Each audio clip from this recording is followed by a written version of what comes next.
Welcome to Donmar TV News Channel. Itanong ko lang itong tungkol dito sa 20 na bagong surrender na mga miyembro ng New People's Army. Ano ang background nito, sir? Itong bali 20 ito na nag-surrender, dalawang grupo ito. Yung isang grupo ay yung SDG o Centro de Gravidad na tinatawag natin ng Larangan 2 ng Kumiting Probinsyang 3 ng Sorsogon. Yung isa naman ay Platoon 1 ng Larangan 2 din ng AP3. Itong Platoon 1 kasi iba-ibang pangalan nito eh. Dati ito dapat yung nucleus na maging Larangan 3 pero hindi ito nabuo. Tapos naging siyang Platoon, Provincial Unit Guerrilla hanggang na-downgrade lang siya sa isang platoon. Tinawag siyang Platoon 1 ng Larangan 2 ng KP3 dito sa Sorsogon. Two groups ito, bali, brother. Ang isang group ay composed ng Siam na pinangunahan ng kanilang pinaka-advisor na si Vicente Paira alias Magurang. 33 years ito sa Armado. Sinama niya yung kanyang mga anak at saka yung pinapasok niya rin sa NPA at saka yung asawa. Yung isang grupo naman ay 11 naman to, 11. Ito naman yung Platoon 1. Pinangunahan naman ito ng Vice Commanding Officer ng SDG. SDG dati pero Platoon 1 na si alias JR. JR naman ito, ang leader nito. So, bali dalawang grupo, 20 lahat dala nila mga armas nila. Pero ito lahat ito nag-ooperate dyan sa Sorsogon, ano? Albay or Sorsogon? Sorsogon lahat, ano? Sorsogon lahat ito. Bali na sa western side ng Sorsogon from Magallanes hanggang Matnog, Bulan, doon sa western side ng Sorsogon.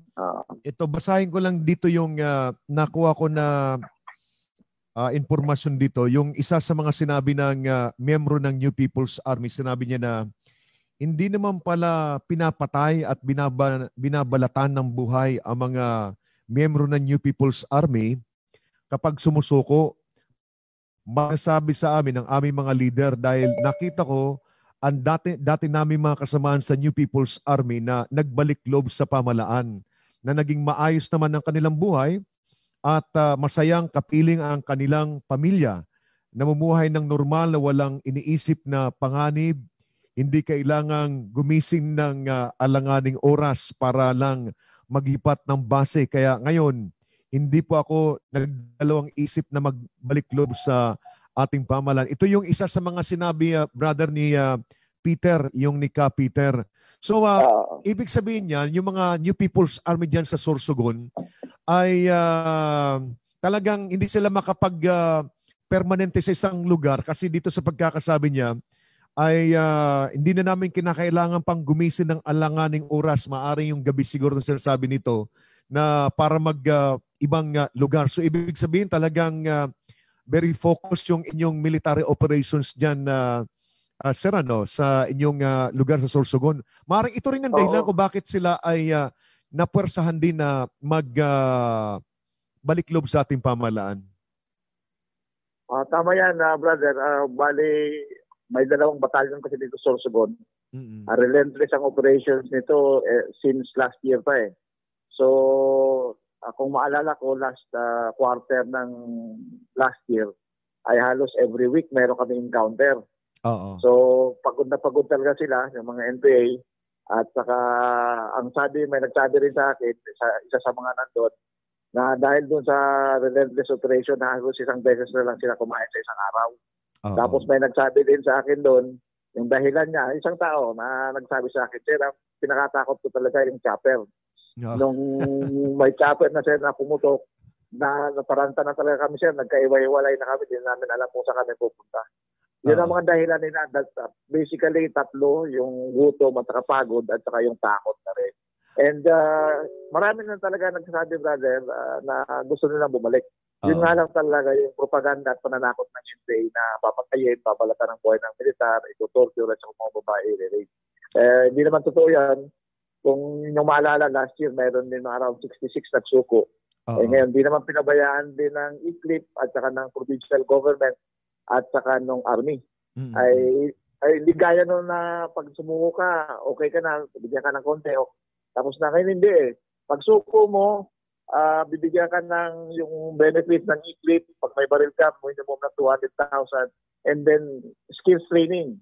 Imo-monitor yan. Quarterly may monitoring. May mga tinatawag tayong quarterly monitoring ng lahat ng effort. Ano na ba nangyari sa buhay ng bawat individual na mga sumuko sa atin?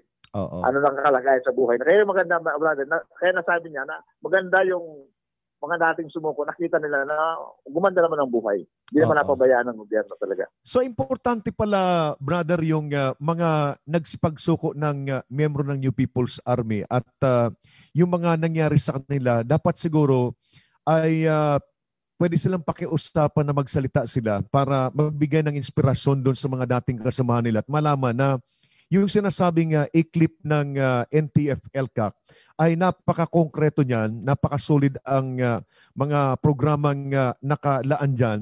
Para sa ganun, yung mga New People's Army na nandiyan sa kabundukan ay mapakinggan ito. Although, ang nakuha kong impormasyon dito, ang mga kasamahan, yung mga NPA dyan sa kabundukan ay hindi nagkakaroon ng pagkakataon na makinig sa radyo nga kasi unang-una ay pinagbabawal ng mga commander nila.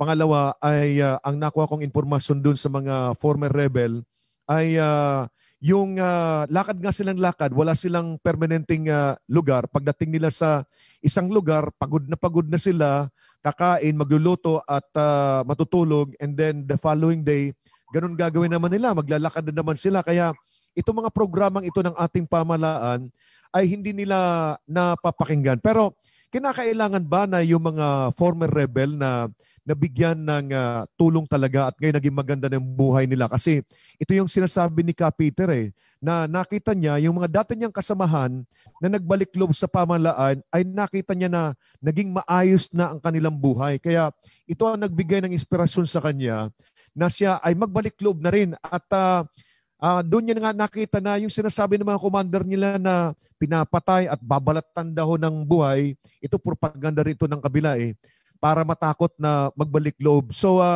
ang tingin ko talaga is more on information, brother, ano? Tama ka, brother, dyan.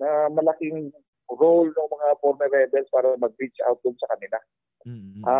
Itong mga sumuko nito na 20, alam ko, mayroon may mga former rebel, yung 22nd IBA, dito sa brigade, sa 31st, at saka doon sa MICO, na nag-reach out sa kanila, sinabihan yung pamilya nila kung anong kalagayan nito ngayon. At saka nagkaroon na rin ng pressure yung family nila na bumaba na. Kasi nakita nga ng family niya na maayos naman yung mga kasamahan dati. So, buhay naman, at saka maganda na yung buhay, maganda na yung kalagayan ng buhay. Maniwala ka, brother, nung maraming sumuko sa amin nung December 2019, talagang butot balat lang Talagang payat na payat Talagang nakita mo to yung mata lubog, tapos halos after nakita mo ngayon, ang tataba na. Kasi sabi nga nila, sir, hindi naman dahil gutom kami, kundi hindi kami talaga makatulog. Hindi sila na nakatulog. So ngayon, sila nag-reach out talaga. Kasi dito ang isang call pala dito, brother, isang characteristic. Mga kamag-anak yung mga NPA. So, pag may nakuha ka ng isa, pwede mong kausapin yung mga kamag-anak para makapag-reach out sa mga kasamahan nila na bumaba na rin. At nakikita talaga nila maganda yung kalagayan nila sa buhay niya. So, bago natin ipagpatuloy yung ating usapan, Sir Brother, ay gusto ko lang munang i-acknowledge yung mga kasamahan natin dito. Nandito po si Attorney Fahutag, R.D. Fahutag. Siya po ang Chief of Staff ng NCIP. At si Iris Logronio, galing ito sa NCIP lahat. Si Jolie Logronio at si Cheryl Logronio, Ana Jess Sostomo. At kasama rin po natin ngayon ang aking pong ina-idolize na si Professor Eric Castillo. Pero para po sa kaalaman po ng mga nakikinig ngayon, nakiusap sa akin si Professor Eric na wag ko na siyang tatawagan. But tatawagin ng Eric. Kaya lang, pagpasensya nyo na, sir, no? At talagang mataas ang pagtingin ko po sa inyo dahil sa unang-una nakita ko yung wisdom po ninyo, and ako naman is binabasa ko naman ang ibig sabihin ng professor. Yung professor na mayroong doctorate na description ng UP, para po yun sa UP, but para sa aming mga nasa labas ay bayaan nyo po na meron din kaming sarili namin na pananaw. pagkaintindi ho. Basta sa amin ho is kami ay respetado namin kayo, Professor Eric Castillo. Michael Eric Castillo. Ikaw po ang bagong idol namin ngayon kasi nag-uusap kami ni Ernie Alcansari, yung kabrad ko rin sa Alpha Pi Omega. Kasi kumakita mo pala magsalita. Sabi ko sa kanya, kagabi nag-usap kami, dapat ang gawin natin, yung ginagawa ni Professor Eric Castillo, malumanay lang, talagang cool na nagsasalita. So sabi ko, may bago na tayong, may bago na tayong idol ngayon. Kaya ikaw ang susundan na namin ngayon. Every time na nag-uusap kami at nag-high pitch si Ernie Alcansari, Brad, tumataas na naman yung pitch mo, pangit pakinggan, baba ka ng kaunti. Gaya natin si Eric Castillo. So thank you very much. Nandito na rin si Bong David, galing po sa the Netherlands. Sir, mamaya, kina Attorney Pahut, kung mayroong tanong kayo kay Brigadier General Peñafiel, siya ay brigade commander ng isang brigada ng army doon sa Kabikulan. Pwede kayong magtaas po ng inyong kamay at magtanong lang sa kanya. Pero ang sunod ko pong itatanong lang po sa inyo, brother, ay ano ang epekto nito na ang dami nito, mayroon sumuko. At ngayon mayroong sumuko na naman at ako'y natatawa kasi natatakot sila sa helicopter pa lang. Hindi pa nga nilalabas ng Air Force dyan, brother, yung mga bagong deliver natin na aeroplano, mas sophisticated, mas, alam mo, pag ginamit yan dyan, aywan ko lang kung ano mangyayari dyan sa mga NPA dyan sa, sa Kabikulan.